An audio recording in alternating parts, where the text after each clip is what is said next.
नमस्कार विद्यार्थियों, आपके अपने YouTube चैनल आरपी कटारिया पर आपका हार्दिक अभिनंदन एवं स्वागत। आज इस वीडियो में हम बात करेंगे, डिस्कस करेंगे प्रश्नावली 4.3 के जो शेष रह गए थे हमारे कुछ एग्जाम्पल्स उनके बारे में। तो इस वीडियो में हम बहुत ही सटीक तरीके से बात करने वाले हैं कि किस प्रकार से हम लोग द्विघाती सूत्र का प्रयोग करके भी द्विघात समीकरणों को हल कर सकते हैं। तो चलिए एग्जाम्पल नंबर 14 है, उसकी बात करते हैं सबसे पहले। तो आपका एग्जाम्पल नंबर 14 है, उसमें अपने को मूल पूछे गए द्विघात समीकरण दिए गए हैं और ये कहा गया है कि इनके मूल क्या है। शायद विद्यार्थियों आप समझ चुके होंगे कि मूल का मतलब क्या होता है।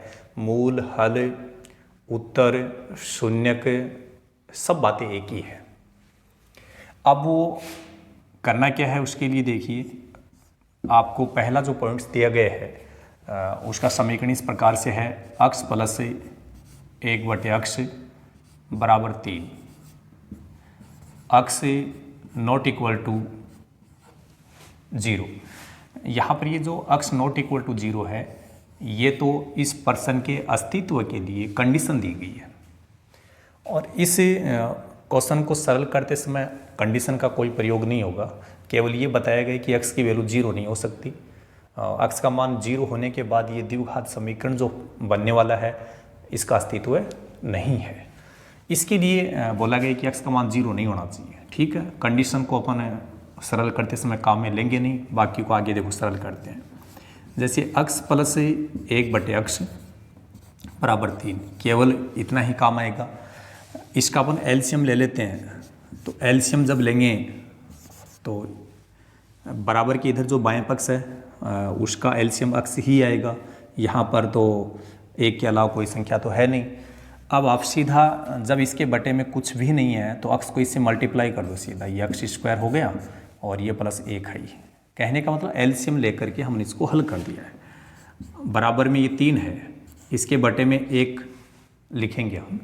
इधर भी एक भिन्न बन गई। कैसे पता चले एक भिन्न बन गई?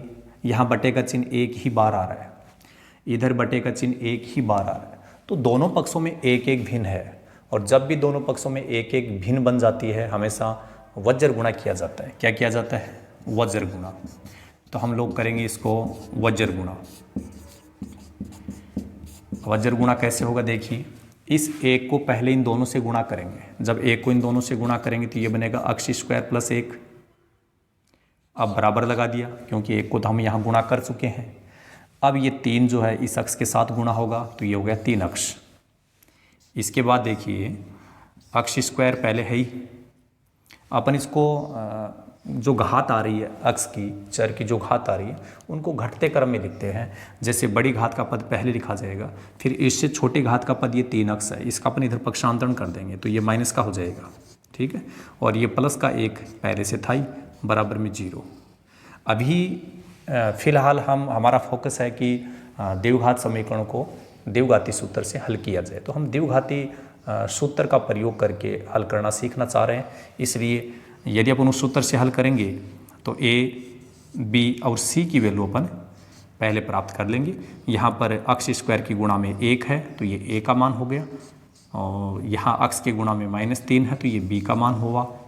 इसी प्रकार यहाँ ये c का मान।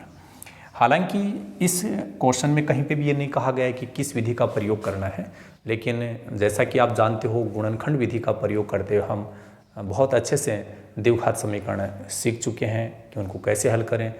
पूर्ण वर्ग विधि की भी बात हमने पिछली वीडियोज में कर चुके हैं। अब ये जो द्विघाती सूत्र, धराचार्य सूत्र है, इसका प्रयोग अभी तक हम लोगों ने कम किया है। तो हम चाहते हैं कि उसका भी प्रयोग करके द्विघात समीकरणों को हल करें ताकि तीनों विधियों में हम लोग अच्छे से पारंगत हो जाएं। फिर भले ही चाहे अपनी इच्छा होगी जिस भी विधि से आपको ठीक लगे। जैसे यहाँ यदि अपन गुणनखंड करने का प्रयास भी करते हैं, मान लो कोई विद्यार्थी सोचे कि सर इसमें विधि का प्रयोग तो बता ही नहीं गया है कि इस विधि का, मैं तो इसको गुणनखंड से करूँगा। तो यदि वो गुणनखंड से करने का प्रयास करेगा तो इसके गुणनखंड जो है वो सहजता से उपलब्ध नहीं होंगे, वो उसको नहीं मिलेंगे, तकलीफ होगी। तो ज़रूरी थोड़ी ना है कि अपन गुणनखंड से करें। हाँ, पूर्ण वर्ग से कर सकता है, पूर्ण वर्ग में कोई दिक्कत नहीं आती है, बस उसकी प्रोसेस ध्यान में रखो। और द्विघाती सूत्र की जिसकी अभी हम बात करने जा रहे हैं वो तो एक ऑलराउंडर फॉर्मूला है। इस फॉर्मूले से तो किसी भी द्विघात समीकरण के हल या मूल शून्य प्राप्त किए जा सकते हैं। चलिए हम बात द्विघाती सूत्र की कर रहे हैं, तो द्विघाती सूत्र क्या होता है प्यारे विद्यार्थियों, अभी तक आप लोगों को ये याद हो गया होगा, और अभी तक जिसके भी याद नहीं हुआ है वो इस फॉर्मूले को जरूर याद कर लें। सूत्र याद हो जाएगा सब काम होगा, फॉर्मूला ही याद नहीं होगा तो ये कैसे हल होगा।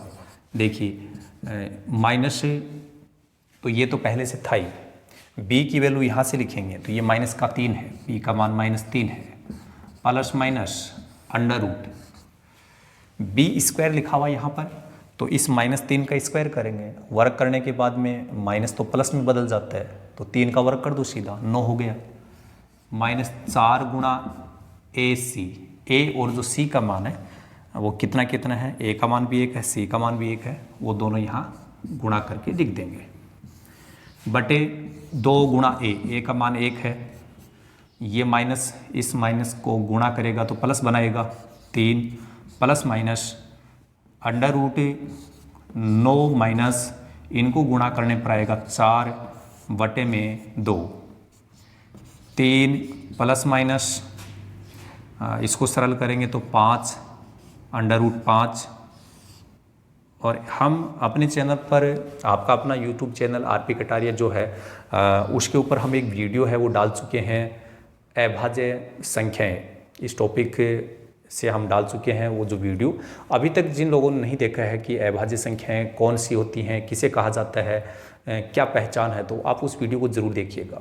मैथ में उसका काफ़ी सपोर्ट रहता है, जब भी अभाज्य संख्या की बात आती है तो वो हमेशा काम आने वाली चीज़ है। जैसा आपको पता होगा कि 5 जो है एक अभाज्य संख्या है, और अभाज्य संख्या का पूर्णांक में सीधा सीधा वर्गमूल नहीं निकलता है, इसलिए ये इतना ही रहेगा। और अब अपन अक्स की 2 वैल्यू हमारे को मिल जाएंगी, एक तो इसको प्लस मानते हुए तो 3 प्लस √5 बटे 2। अब ये अपरिमेय संख्या है, जब अभाज्य संख्या के ऊपर रूट लग गया तो वो क्लियर कट बात है कि वो अभाज्य है, और अभाज्य का वर्गमूल है तो वो क्या है, अपरिमेय संख्या है। अपरिमेय संख्या परिमेय की संख्या के साथ में सिंपल तरीके से जुड़ नहीं सकती, केवल उसको प्लस के चिन्ह के द्वारा ही दर्शाया जाएगा। अब यदि माइनस का चिन्ह काम में लेंगे तो यहाँ पर प्लस माइनस की जगह माइनस काम में लेंगे तो घटेंगे भी नहीं। परिमेय और अपरिमेय संख्या ना आपस में जुड़ पाती है ना घट पाती हैं, केवल उनको प्लस या माइनस के चिन्ह के द्वारा ही व्यक्त करते हैं हम लोग। तो इस प्रकार से अक्स की 2 वैल्यू आपको मिल गई, और यही आपके क्या हैं, 2 मूल हैं, यही आपके शून्यक है, यही आपका हल है। तो शायद आपको बिल्कुल आसानी से समझ में आ गया होगा। चलिए अब हम इसके पॉइंट नंबर 2 की बात करेंगे कि पॉइंट नंबर जो 2 है उसमें किस प्रकार से अपने को एक समीकरण दिया गया है। हालांकि सब चीज़ें ठीक ऐसे ही होंगी, फिर भी आपकी सुविधा के लिए हम आपको लगातार सभी क्वेश्चन से रूबरू करवाते जा रहे हैं कि हमारे प्यारे प्यारे स्टूडेंट्स को किसी भी प्रकार की कोई दिक्कत ना हो। और एक टीचर ही एक ऐसा इंसान होता है या माता पिता जो ये चाहते हैं कि मेरा जो बच्चा है वो आगे बढ़े और मेरे से भी आगे जाए। बाकी दुनिया जो है वो यही सोचती है कि मेरे से आगे ना जाए। बाकी ये 2 दुनिया में ऐसे इंसान हैं जो हमेशा ये चाहते हैं कि मेरे द्वारा किसी भी तरीके से, माता पिता भी यही चाहते हैं, टीचर्स भी यही चाहते हैं कि वो हमसे कहीं आगे जाएं। चलिए उसी बात को ध्यान में रखते हुए हम लगातार आपके लिए प्रयास कर रहे हैं। अभी तक जिन लोगों ने हमारे चैनल को सब्सक्राइब नहीं किया है वो सब्सक्राइब कर लें, ताकि आपको आने वाली वीडियोज़ का जो नोटिफिकेशन है वो मिल सके। और हमारे वीडियोज़ के लिए आप कमेंट कर सकते हैं, लाइक कीजिए, शेयर भी ज़रूर कीजिएगा। चलिए पॉइंट नंबर 2, 1 बटे अक्ष माइनस 1 बटे अक्ष -2 बराबर 3। आगे लिखा गया है कि अक्ष नॉट इक्वल टू 0 और 2। फिर वही बात आती है कि ये जो अक्ष नॉट इक्वल टू 0, 2 बोला गया तो ये कहा गया है कि अक्ष का मान 0 भी नहीं होगा, 2 भी नहीं होगा। कारण अक्स का मान 0 क्यों नहीं होगा, 2 क्यों नहीं होगा, क्योंकि अक्स का मान 0 रख दिया जाएगा या 2 रख दिया जाएगा तो इस समीकरण का अस्तित्व ही नहीं होगा। ठीक है ना। अब सरल करने की बात आती है तो एक बार इसको ब्रैकेट में बंद कर देता हूँ। जब ये 2 या 2 से अधिक संख्याएं आपस में जुड़ जाती है, घट जाती है, तो उसको ब्रैकेट में बंद करने से हमें फायदा मिल सकता है, हानि कभी भी नहीं होगी। तो इसको अपन आगे हल करेंगे तो एलसीएम ले लेते हैं। अब देखेंगे कि हर में दोनों संख्याएं अलग अलग आ रही है, इसलिए इसके एलसीएम में दोनों को लिखना होगा। ये और ये अलग है, दोनों को ही लिखना होगा। और जब अक्स का तुम यहाँ भाग लगाओगे तो ऐसा मान लिया जाएगा कि अक्स तो कट गया और हमारे पास में अक्स माइनस 2 बचेगा। अक्स माइनस 2 को 1 से गुणा कर दो, ये लो अक्स माइनस 2 हो गया, यहाँ माइनस है। जब अक्स माइनस 2 का भाग लगाओगे यहाँ तो ऐसा मान लिया जाएगा कि अक्स बच गया। जिसका भाग आप यहाँ लगाओगे उसके लिए ये मान लेंगे कि वो कट चुका है और यहाँ ये बच गया। अब इसको 1 से करेंगे तो ये अक्स हो गया, बराबर में 3 था ही अपने पास। यहाँ देखिए ये जो अक्स है ये प्लस का है और ये अक्स किसका है, माइनस का, तो ये तो कट गया, यहाँ बच गया माइनस का 2। इस अक्स को इस ब्रैकेट के अंदर गुणा करना पड़ेगा अपने को, तो गुणा कर दीजिए, ये बन गया अक्स स्क्वायर माइनस का 2 अक्स बराबर 3/1। फिर पहले जैसे हमने बात की थी ठीक वैसी बात आ रही है कि यहाँ पर भी एक भिन्न है, बट्टे का चिन्ह एक ही बार आ रहा है, इधर भी एक ही बार आ रहा है, तो एक एक भिन्न बन गई, वज्र गुणा करना पड़ेगा। पहले इधर गुणा कर देता हूँ, 3 को इन दोनों से गुणा कर दो तो ये बन गया 3 अक्स स्क्वायर माइनस का 6 अक्स बराबर 3 को पहले इधर गुणा कर दिया मैंने। ठीक है, अब 3 को जब दोनों से इनसे गुणा हो गया तो बराबर लगाओ और अब करो इनको गुणा, तो ये माइनस का 2। इसके बाद आगे देखिए 3 अक्स स्क्वायर माइनस का 6 अक्स, ये जो माइनस का 2 है इसका इधर ट्रांसफ़र करेंगे तो ये प्लस का हो जाएगा। हम तो द्विघाती सूत्र का ही प्रयोग करना चाहते हैं ना, इसलिए ABC का मान चाहिए पहले। A का मान यहाँ 3 होगा, अक्स स्क्वायर का जो गुणांक होता है वो A होता है। प्रत्येक प्रश्न में बार बार मैं ये बात रिपीट कर रहा हूँ और उसका जो मकसद यही है कि प्रत्येक विद्यार्थी को ये बात अच्छे से समझ में आ जाए। यहाँ से A की वैल्यू 3 है और B की वैल्यू -6 है, C का मान यहाँ पर 2 है। इसके बाद में द्विघाती सूत्र आपके सामने बिल्कुल लिखा हुआ है और इस द्विघाती सूत्र का प्रयोग करते हुए हम आगे बढ़ेंगे। जल्दबाजी बिल्कुल नहीं करनी है, हड़बड़ी में गड़बड़ी होती है, याद रखना, जल्दबाजी नहीं करनी है। जब आप लोगों को ये चीज़ें समझ में आने लग जाएगी ना तो स्पीड जो आपकी है वो ऑटोमेटिक बढ़ जाएगी। स्पीड बढ़ाने की आवश्यकता नहीं पड़ती है, स्पीड तो ऑटोमेटिक बढ़ जाएगी हम लोगों को जब इसका नॉलेज हो जाएगा तब। तो चलिए माइनस लिखा हमने इस फॉर्मूले के अकॉर्डिंग, फिर ये B आ रहा है तो B का मान -6, माइनस आ रहा है इसके कारण ब्रैकेट में लिख दिया, plus minus under root. B square का मतलब किसका स्क्वायर करोगे, -6 का स्क्वायर, वर्ग करने के बाद माइनस तो हट जाएगा, वो तो प्लस बन जाएगा, 6 का वर्ग 36 -4 गुणा AC, A का मान 3, C का मान 2 लिख दो यहाँ गुणा में, 3 गुणा 2 बटे 2 गुणा A का मान कितना है, A का मान तो 3 है, ये लीजिए A का मान 3, ये माइनस माइनस से गुणा होने पर प्लस बना लेगा, प्लस के 6 अंडर रूट 36 माइनस इनको गुणा करेंगे तो ये बनेगा 24 बटे ये हो गया 6 प्लस माइनस 36 में से 24 घटाएंगे तो 12 बचेगा बटे 6। अब ये जो 12 है, 12 डायरेक्ट किसी का वर्ग नहीं है। जैसे मान लीजिए 9 है तो 9 3 का वर्ग है, 16 4 का वर्ग है, 25 5 का वर्ग है। तो ठीक वैसे 12 किसी का डायरेक्ट वर्ग नहीं है। तो डायरेक्ट ये किसी का वर्ग नहीं है तो अपने को जल्दी ये भी नहीं पता चल पाएगा कि इसका वर्गमूल क्या है। तो इसका एक सिंपल मेथड है कि आप अभाज्य गुणनखंड कर लो। अभाज्य गुणनखंड करेंगे तो यही मिलेगा, समान संख्याओं के दो के जोड़े बना लो। तो 2 का तो एक जोड़ा बन गया, जो जोड़ा बन गया वहाँ से एक संख्या लिखेंगे। इसका बेचारे का जोड़ा बना ही नहीं, जिसका जोड़ा नहीं बना वो रूट के अंदर ही आएगा। तो अब आप समझ गए होंगे कि ये जो आपका अंडर रूट 12 है या 12 का वर्गमूल इतना आएगा, 2 प्लस रूट 3 बटे 6। आप देख रहे होंगे कि 6 और ये जो 2 है यहाँ से हम 2 तो कॉमन ले सकते हैं ना, 2 कॉमन लेंगे तो क्या बनेगा, देखिए 2 से 6 कट जाएगा, कितना आ जाएगा 3।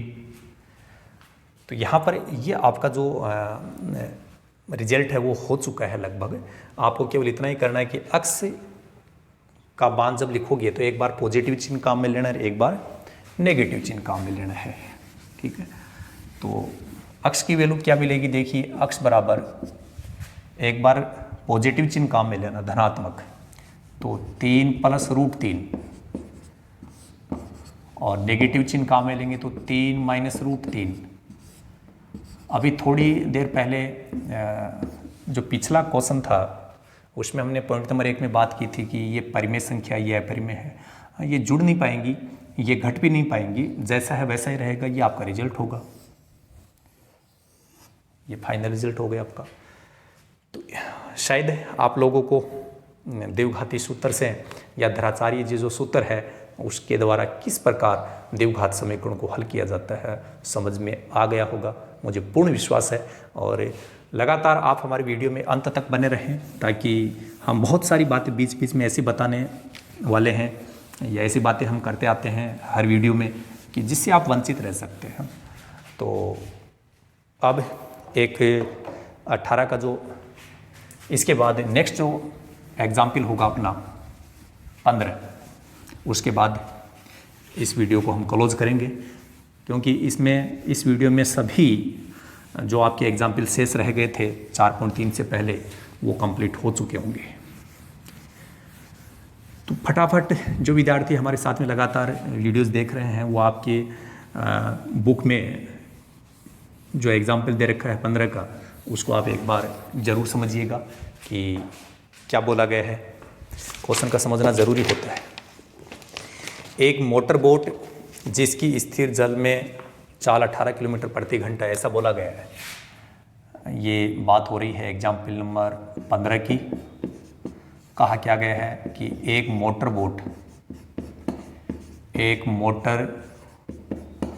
बोट इसकी स्थिर जल में चाल की स्थिर जल में चाल 18 किलोमीटर प्रति आवर, 18 किलोमीटर प्रति घंटा है।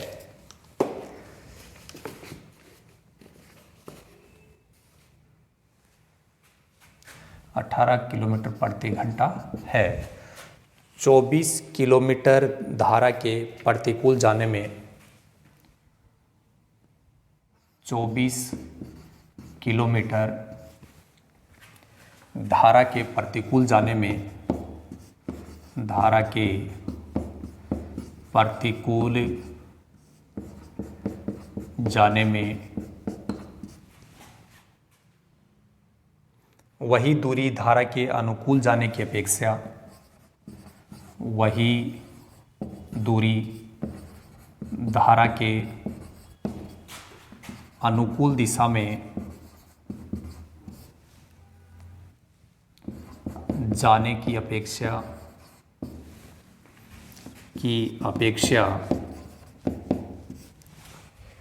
1 घंटा अधिक लेती है।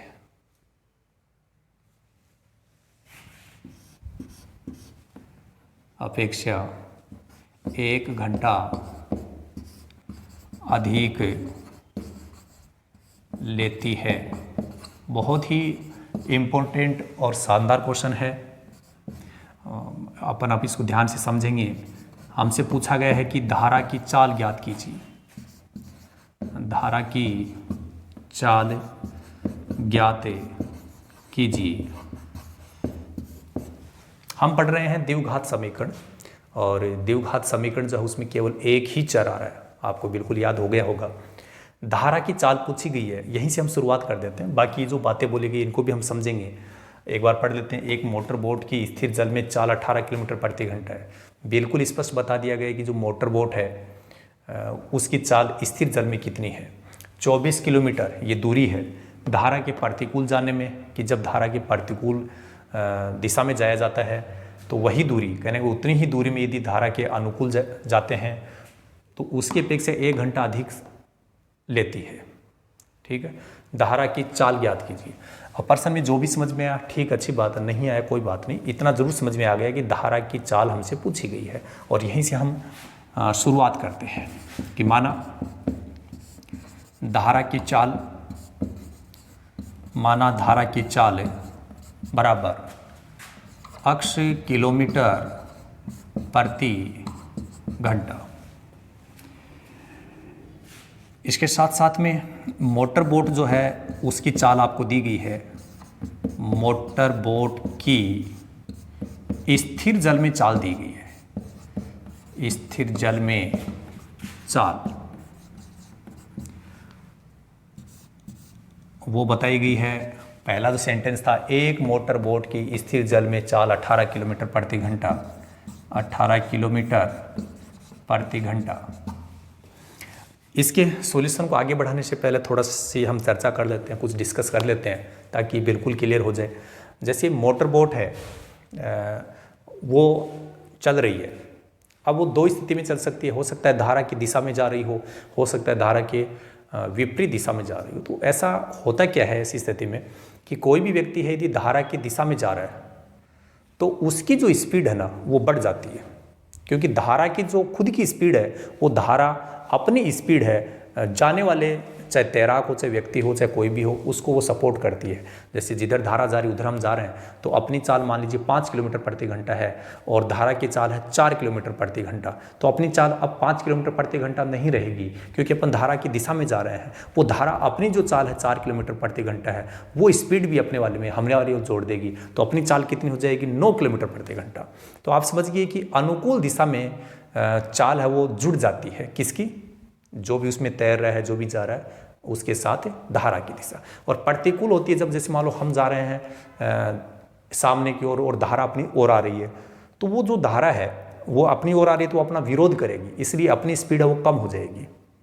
और कम कितनी हो जाएगी, अपनी जितनी स्पीड थी उसमें से धारा की जो स्पीड है या चाल है वो घटा दी जाएगी।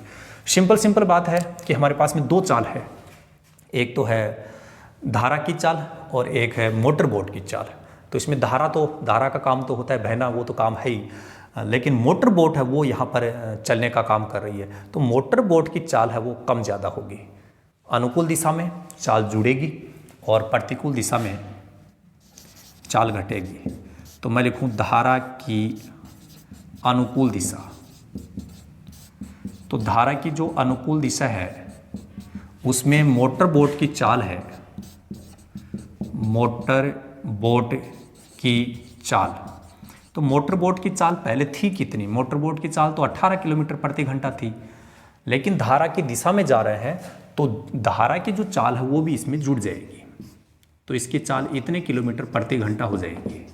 ठीक है। और इसी प्रकार यदि धारा की प्रतिकूल दिशा की बात हो जाए तो मोटर बोट की चाल कितनी हो जाएगी, उसकी पहले चाल कितनी थी, मोटर बोट की चाल तो 18 ही थी, लेकिन अब धारा की जितनी चाल थी वो चाल इसमें से कम हो जाएगी। ठीक है। ध्यान रखना 18 प्लस अक्ष को यदि कोई अक्ष प्लस 18 लिख देता है तो भी चलता है, लेकिन 18 माइनस अक्ष और अक्ष माइनस 18 में फर्क है। तो किसकी चाल पहले लिखी जाएगी, किसकी चाल बाद में, ये समझ लो। धारा की चाल हमेशा बाद में लिखो, फिक्स कर लो। धारा की चाल कहाँ लिखनी है, बाद में, चाहे वो जोड़नी हो चाहे घटानी हो, फिर आपकी कोई प्रॉब्लम नहीं आएगी। तो अब इसकी चाल हो जाएगी इतने किलोमीटर प्रति घंटा। ठीक है। एक मोटर बोट की स्थिर जल में चाल 18 किलोमीटर प्रति घंटा हमने यहाँ लिखी थी। धारा की चाल को हमने x मान लिया था। अब अनुकूल दिशा में कितनी होगी वो भी हमने पता कर लिया, प्रतिकूल दिशा में कितनी होगी वो भी हमने पता कर लिया। आगे क्या होने वाला है वो अगला सेंटेंस पढ़ो। 24 किलोमीटर। अब 24 किलोमीटर क्या है, ये तो दूरी है भाई, दूरी कितनी बता रखी है 24 किलोमीटर। देखो दूरी हमारे पास में है, इधर चाल हमारे पास में है, क्या नहीं है भाई, समय नहीं है। तो समय का सूत्र होता है दूरी बटे चाल। समय का सूत्र क्या होता है भाई, दूरी बटे चाल। अब दो स्थितियां होंगी हमारे पास, एक तो अनुकूल दिशा में, एक प्रतिकूल में। ठीक है। और अनुकूल दिशा में एक तो अपन यहाँ पर समय निकालेंगे, समय का सूत्र हम बता चुके हैं दूरी बटे चाल। तो दूरी तो यहाँ पर लिखी हुई है 24, तो ये दूरी तो होगी 24। अब चाल कौन सी चाल? चाल तो हमने 3-4 बार लिख रही है, ये चाल है, ये भी चाल है, ये भी चाल है, ये भी चाल है, लेकिन चले कहाँ, कहाँ जाना है? अनुकूल दिशा में चाल कितनी लिख रखी है आपने? क्योंकि हम अनुकूल दिशा में बात कर रहे हैं तो 18 प्लस अक्स ये चाल लिखी जाएगी। इतने घंटे का समय लगेगा। इसी प्रकार यदि प्रतिकूल दिशा की बात करें, प्रतिकूल दिशा में, तो वहां पर समय कितना होगा? दूरी बटे चाल, दूरी तो वही 24 है और चाल कितनी है? 18 माइनस अक्ष। इतने घंटे लगेंगे। कौन कम कौन ज़्यादा? देखो अंश बराबर है दोनों का, क्लियर हो रही बात? और हर इसमें कौन छोटा है कौन बड़ा है ये बताओ आप। तो जुड़ रहा है वो बड़ा होता है, जो घट रहा है वो छोटा होता है।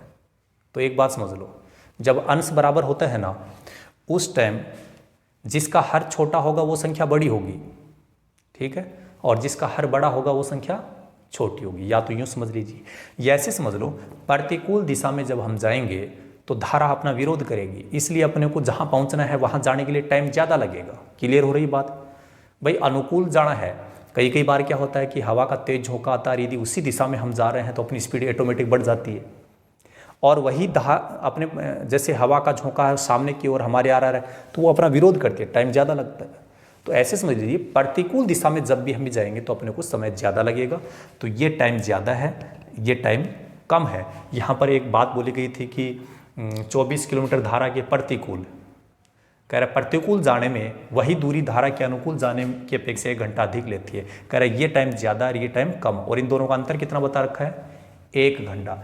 अधिक या कम का मतलब हमेशा अंतर होता है, ठीक है। तो इन दोनों टाइम का अंतर है 1 घंटा। अब ये ज़रूर है कि पहले किसको लिखें बाद में किसको लिखें, जो ज़्यादा होगा उसको पहले लिखेंगे, ठीक है ना। तो इसमें ये समय ज़्यादा है, प्रतिकूल दिशा में जब भी जाते हैं टाइम ज़्यादा लगेगा, प्रतिकूल में ज़्यादा लगता है। बोल सर क्यों लगता है? क्योंकि वो धारा अपना विरोध करेगी, अपने को रोकने का प्रयास करेगी, ठीक है ना। चलो इसमें से इसको घटाएंगे और वो किसके बराबर करेंगे? 1 घंटा के बराबर। और अब बात बिल्कुल क्लियर हो जाएगी। आगे देखिए, समीकरण बनाना जो विद्यार्थी जो स्टूडेंट सीख लेते हैं, आगे की बातें तो हम पहले सीख चुके हैं, कोई दिक्कत नहीं आती है खास। तो देखिए यहाँ पर आप देख रहे हैं कि प्रतिकूल में समय कितना बता रखा है? 24/18 माइनस अक्ष। इसमें से 24/18 प्लस अक्ष घटेगा।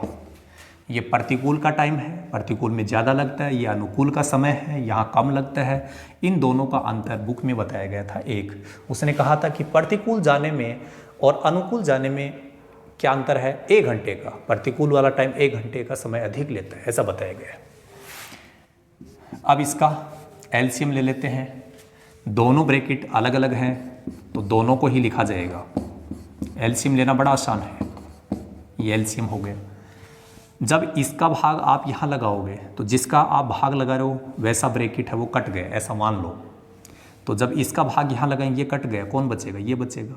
तो इसको अपन 24 से गुणा करेंगे। तो एक बार ऐसे लिख दो कि 24 से गुणा किसको करेंगे? 18 प्लस अक्ष को, माइनस। अब इस 24 को किससे गुणा करना वो बता दूं। जब इसका भाग आप यहाँ लगाओगे तो देखो यहाँ प्लस है तो ये प्लस वाला कट जाएगा। काटना नहीं है, कोई काट दे, यहाँ काटना नहीं है, मानना है कि जब इसका भाग यहाँ लगाएंगे ये कट गया, ये बच गया 18 माइनस अक्ष। 18 माइनस अक्ष इस 24 से गुणा हो जाएगा, इस 24 से, तो ये 18 माइनस अक्ष बराबर भी 1 है। अब समीकरण ही बन गया, तो आगे तो हल करना है। इसको हम फटाफट हल कर लेते हैं, बाकी वही काम होगा जो हम पहले करते आए हैं। मेन बात है कि मैथ ये कहती है कि एक बार आप लोगों को मेथड समझ में आ जाना चाहिए। मेथड समझ में आ गया, मैथ बहुत ही आसान है। तो यहाँ पर 24 को अपन 18 से गुणा करते हैं तो 18 4 72, 18 दूनी 36, 36 7 43, ये 432 हो जाएगा। 24 को 18 से गुणा करेंगे तब, प्लस 24 को अक्ष से करेंगे तो ये हो गया 24 अक्ष, माइनस है यहाँ पर। तो ये ध्यान रखना, जब 24 को यहाँ गुणा करते हो तो इस माइनस के कारण उनका चिन्ह बदलेगा, ये ध्यान रखना, ठीक है। 24 को 18 से अभी भी गुणा किया था 432, ये माइनस इस माइनस से गुणा होकर के प्लस बनाएगा, और 24 को अक्ष से गुणा करेंगे तो 24 अक्ष। बटे में देखिए इन दोनों को गुणा करना है। अब गुणा करने के दो मेथड हमारे पास में, एक तो जैसे इनको आपस में सीधा गुणा करें, या यहाँ पर देखो दोनों संख्याएं सेम है, केवल चिन्ह का अलग है, तो ये a माइनस बी और a प्लस बी के जैसा बना हुआ है, a माइनस बी और a प्लस बी, तो जिसको हम लिख सकते हैं a square minus B square. a square minus B square का मतलब है 18 का वर्ग लिख दो, a स्क्वायर का मतलब 18 का वर्ग, 18 का वर्ग 324 होता है, आप जानते हैं। माइनस बी स्क्वायर का मतलब अक्ष का, ये a माइनस बी और ये a plus B, a minus B a plus B को हम क्या लिख सकते हैं, a square minus B square. a square का मतलब इसका वर्ग करो, माइनस ये माइनस है, b स्क्वायर का मतलब इसका वर्ग कर दो, बराबर में 1 है।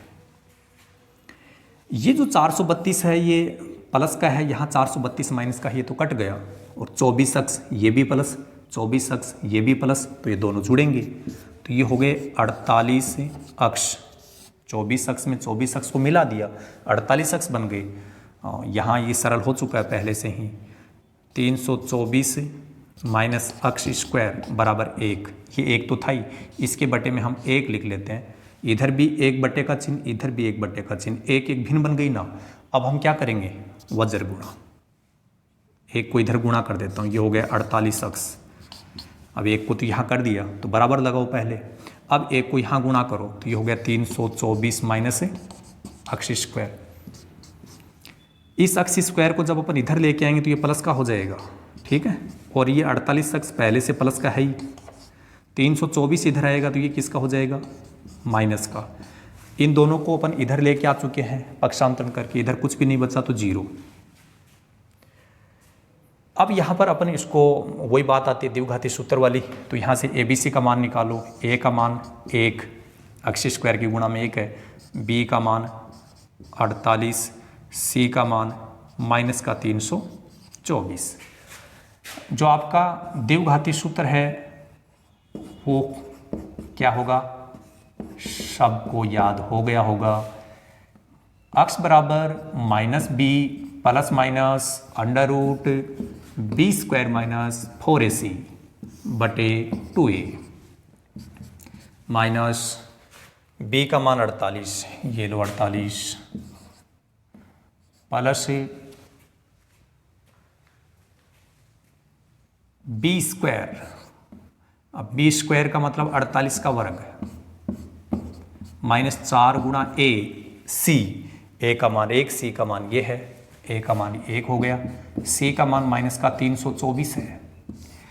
बड़ी संख्याओं से घबराना नहीं है, आप तो केवल प्रोसेस के अनुसार आगे बढ़ते रहो। A का मान 1 है,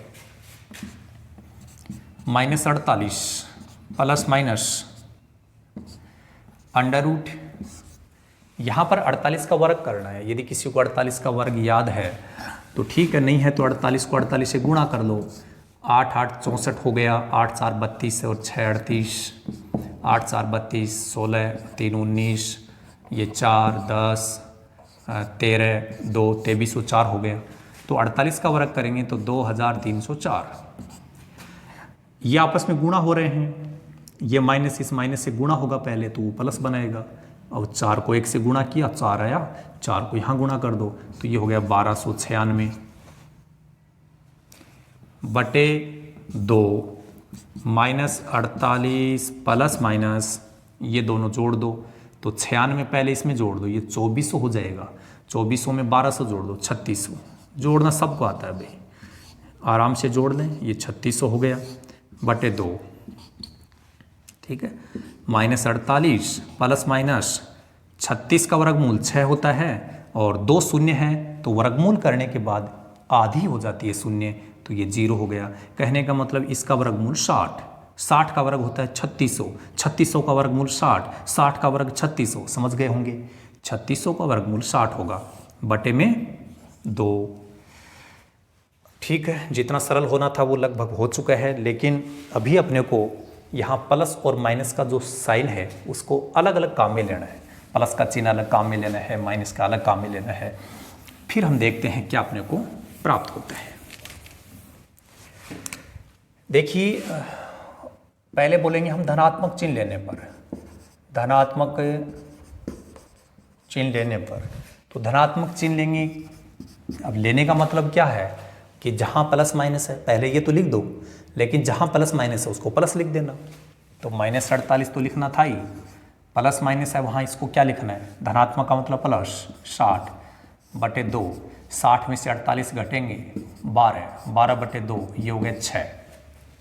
अब जब ऋणात्मक चिन्ह लेंगे, ऋणात्मक चिन्ह लेने पर तो अक्स बराबर, पहले तो ये लिखो -48।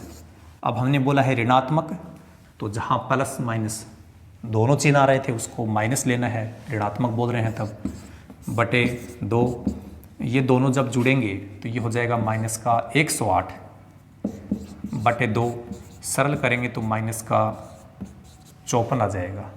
लेकिन ये अक्स का मान जो -54 आ रहा है वो संभव नहीं है। क्या नहीं है? संभव नहीं है।